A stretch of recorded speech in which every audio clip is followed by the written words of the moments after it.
ನಿಮ್ಮ ಹಳೆಯ ಒಡವೆನ ಅಧಿಕ ಬೆಲೆಗೆ ಮಾರಬೇಕೆ? ಅಟಿಕಾಗೆ ಕಾಲ್ ಮಾಡಿ 8803000300. Attica gold company. ಬೆಂಗಳೂರಿನಲ್ಲಿ ಮತ್ತೆ ಹೆಚ್ಚಿದಂತ ಬೀದಿ ನಾಯಿಗಳ ಹಾವಳಿ. ವಿದ್ಯಾರ್ಥಿನಿ ಮೇಲೆ ದಾಳಿಗೆ ಯತ್ನಿಸಿದಂತ ಬೀದಿ ನಾಯಿಗಳ ಹಿಂಡು. ವಿದ್ಯಾರ್ಥಿನಿ ಮೇಲೆ ಏಕಾಏಕಿ ಎರಗಿದಂತ 15ಕ್ಕೂ ಹೆಚ್ಚು ಬೀದಿ ನಾಯಿಗಳು. ಸಣ್ಣ ಪುಟ್ಟ ಗಾಯಗಳೊಂದಿಗೆ ವಿದ್ಯಾರ್ಥಿನಿ ಮೇಘನ ಬಚಾವಾಗಿರೋದು. ಕೆಆರ್ಪುರಂ ಸಾರ್ವಜನಿಕ ಆಸ್ಪತ್ರೆಯಲ್ಲಿ ಯುವತಿಗೆ ಪ್ರಾಥಮಿಕ ಚಿಕಿತ್ಸೆಯನ್ನ ಕೊಡಿಸಲಾಗ್ತಾ ಇದೆ. ರಾಮಮೂರ್ತಿ ನಗರ ಬಳಿಯ ಹೊಯ್ಸಳ ನಗರದಲ್ಲಿ ನಡೆದಿರುವಂತ ಬೀದಿ ನಾಯಿಗಳ ಅಟ್ಯಾಕ್ ಇದು.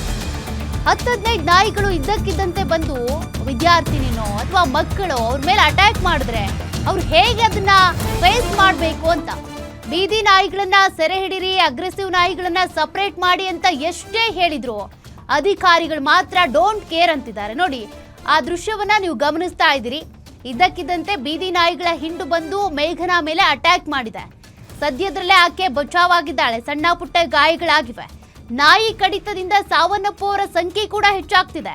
ಅನೇಕರು ಆಸ್ಪತ್ರೆ ಸೇರಿ ದಾಖಲಾಗಿ ಚಿಕಿತ್ಸೆ ಪಡ್ಕೊಂಡು ಡಿಸ್ಚಾರ್ಜ್ ಆಗ್ತಿದ್ದಾರೆ. ಇಷ್ಟೆಲ್ಲ ಕೇಸ್ಗಳು ದಾಖಲಾಗ್ತಾ ಇದ್ರು ಕೂಡ ಅಧಿಕಾರಿಗಳು ಮಾತ್ರ ಎಚ್ಚರಿಕೆ ವಹಿಸ್ತಾ ಇಲ್ಲ. ಸುಪ್ರೀಂ ಕೋರ್ಟೇ ಚಾಟಿ ಬೀಸಿದೆ.